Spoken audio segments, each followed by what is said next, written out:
Welcome to week 2.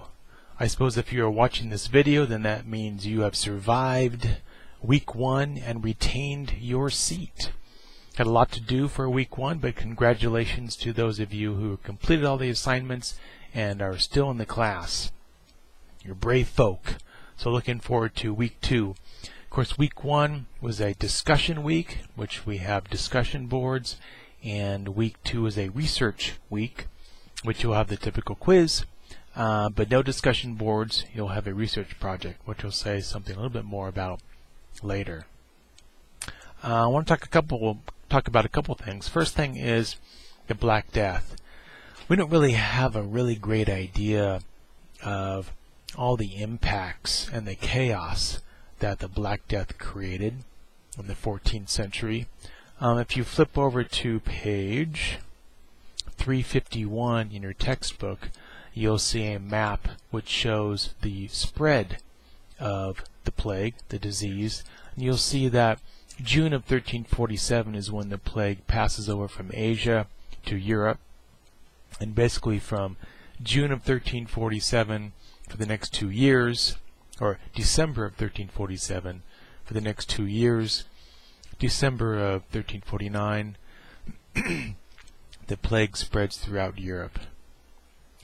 And depending on whether you lived in, say, Naples or Paris or London, after the plague hits your town 3 or 4 months later, anywhere from a third to 3/4 of your neighbors would be dead.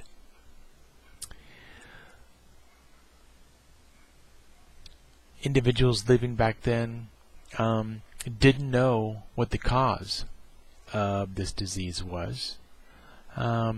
If you look back in time, the most recent kind of major sort of pandemic that the globe has suffered through was the Spanish flu that followed World War I. So a flu that killed 70 million people around the globe in 1918 and 1919. 70 million people, that's a lot of people, but back then it only represented about 4% of the global population. The Black Plague, however, 14th century, killed off about 30 to 50% of Asian and European population. So you can imagine that kind of loss would create some pretty massive social changes. Chapter 10 talked about some of those, but Chapter 11 you'll learn more about some of those changes. As I said earlier, no one really knew what the cause was, and there were no good treatments. Healthcare back then was pretty rudimentary, so physicians, basically their treatment was to bleed a person, which really only weakened the victim as opposed to increased success rates. The church didn't have any good treatments either. Of course, they relied on prayer and various rituals, but those didn't have the desired effect as well. There is a group during this time called the Flagellants. Flagellation means to whip. And they decided to kind of do what Jesus Christ did. Christian theology, the idea is that Christ took the sins of humanity onto him and paid the price and died for those sins. So the idea the Flagellants were going to take the sins of Europeans on their backs. Right?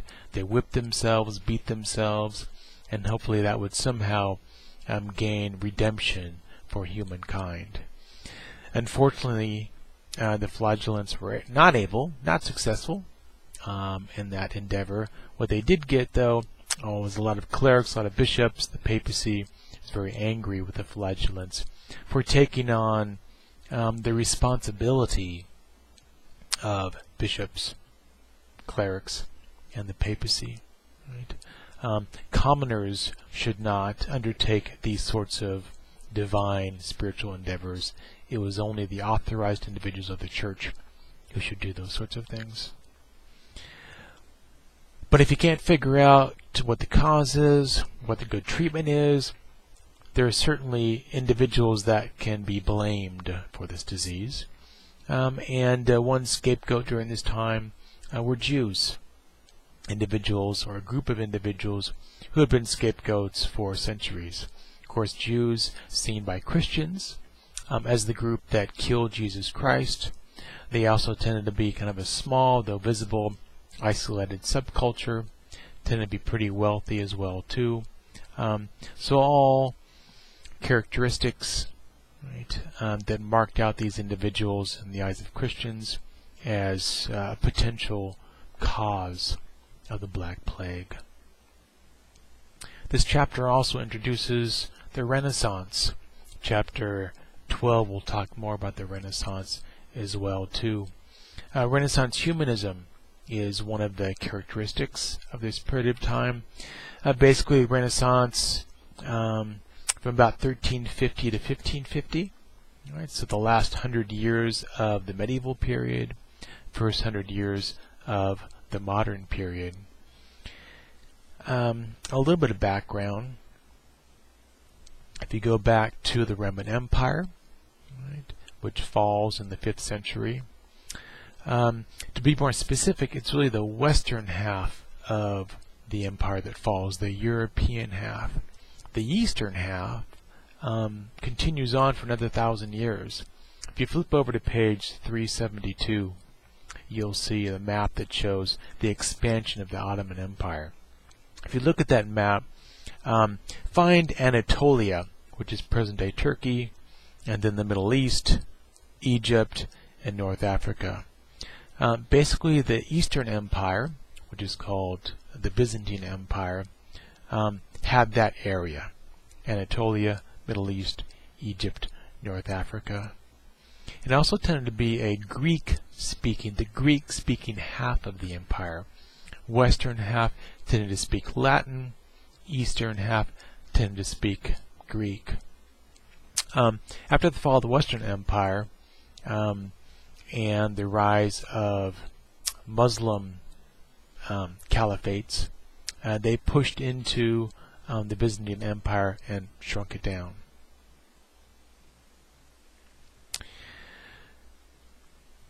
Because much of the glory, history of those ancient cultures, primarily Greece, but also Rome as well, was written in Greek, right?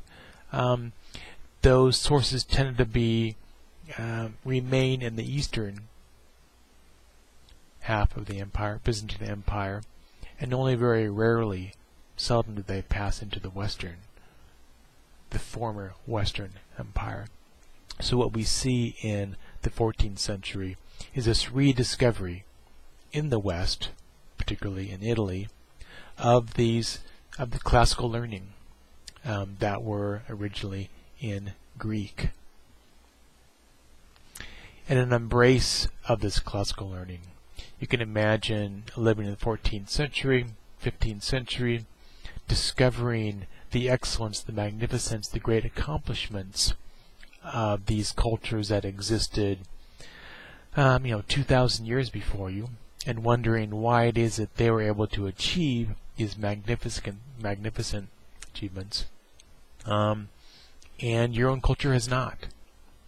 You can imagine them wondering, well, maybe there's something about these values that guided ancient Greece that maybe we can embrace as well too, and Europe can flourish.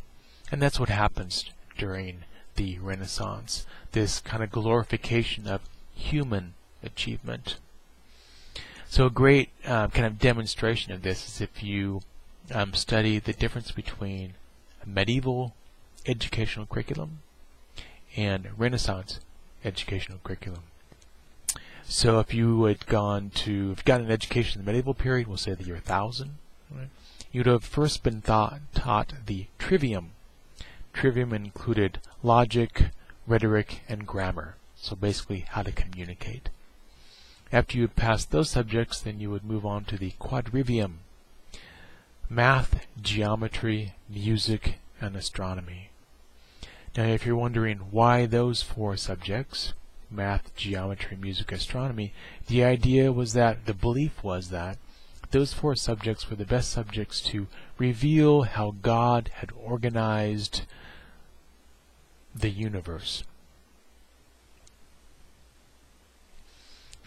What the Renaissance does, as they embrace classical humanism, note the word human in there, as they look back on ancient Greece and ancient Rome and see the magnificent things that humans have achieved. And so there's this desire to study what humans have done in the past. So the change that you see in Renaissance educational curriculum is the addition of knowledge of what humans have done, history, what humans have achieved artistically, literature, and the great things that humans have thought about, philosophy. So history, literature, and philosophy are added to the educational curriculum during the Renaissance. So your writing project this week concerns these changes during the Renaissance. Renaissance, this great rebirth of knowledge and opportunity, unfortunately it tended to really only open opportunities for members of the upper classes and men. So your writing project this week is about using some primary documents in chapter 11 to make an argument about how the Renaissance did or did not help women. One thing, note in the classroom, there in that left margin of the classroom, you'll see that I have included a sample rubric for a writing assignment. It's not the exact rubric that I'll use to grade the assignment on the Renaissance, but the one I will use will be very similar. So enjoy week 2, have a great week, and see you around.